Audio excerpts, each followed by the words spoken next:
नमस्कार मु मानिनी आपन को स्वागत करुच्ची गल्पमाला चैनल को हे तो आपण मैंने किसी संकेत पाइथिबे जे मु आज केउ विषय वस्तु पर कहबाक जाउची। हाँ आज्ञा आपण मैंने ठीक भाबुछंती मु सही विषय वस्तु पर कहबाक जाउची जा हुए तो आपण मैंने केही जानिथिबे एवं केही जानि नथिबे मध्ये। आपण मैंने तो टीवी सीरियल मानकरे रामायण निश्चित देखिथिबे आ सेथिरे ऋषि वाल्मीकि भूमिका एवं गुरुत्व संपर्क आपण मैंने बहुत भल भाव जानिथिबे किंतु आपण मैंने एक कथा जानि नथिबे कि ऋषि वाल्मीकि जे कि ऋषि हेबा आगुरु जने दस्यु अर्थात चोर थिले। आपण मैंने बे या भाबुथिबे कि जने चोर किपरि साधु हेले चलंतु शुणिबा जने चोर किपरि साधु हेतिले। गोटे देश रे जने दस्यु बा चोर वास करथिले जहार वृत्ति चोरी करिवा थिला आ से चोरी करी निज परिवार पोषण करथिले। ताको नाम रत्नाकर थिला। थर से चोरी करने समय जड़े साधु से ही बाट दे जाउथिले तांको चोरी करने सारे से तांको आक्रमण करथिले। रत्नाकर को अटी साधु कहिथिले मु तो निजे साधु मु स्वयं भिक्षावृत्ति करी पेट पोषण करी मो पाखरे टंका पैसा कोउठ आसीबो। दस्यु रत्नाकर एथिरे टिके अटकी जाइथिले एवं साधु कहिथिले गोटे प्रश्न पचारिबी उत्तर दब। रत्नाकर को से प्रश्न पचारिथिले तमे जो चोरी वृत्ति करूछ चोरी वृत्ति कर जो पाप अर्जन करुच से कौन तुम परिवार भागी हेबे। एक कथा शुणी रत्नाकर चिंतार पड़गले कारण यही कथा से केबे भी चिंता कर नथिले। तेबे साधु कहले तमे एबे जाओ तुम परिवार वर्ग को पचारि आस मुझे उपस्थित अच्छी।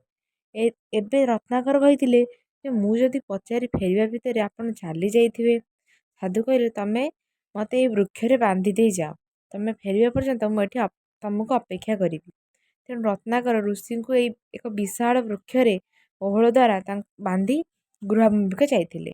घर को जाई से प्रथमे धर्मपत्नी को पचारिले जे से जो पाप करुछंती सेथिरे तांको धर्मपत्नी भागी हेबे कि। पत्नी प्रत्याख्यान करथिले तेणु से पिता माता को पचारिथिले जे कि तांको जन्म देइथिले तांको पचारिया मात्रे से मध्य प्रत्याख्यान करथिले।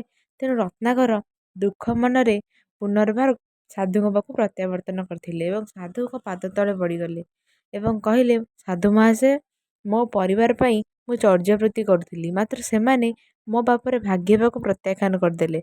वर्तमान मु जने निराशा मनीष मोर पथ प्रदर्शन करंतु आज्ञा। एक कथा शुणी साधु आश्वासना दे कहले तमे राम शब्द उच्चारण कर एवं राम को ध्यान कर श्रीराम को नाम अपूर्व महिमा रही थाए।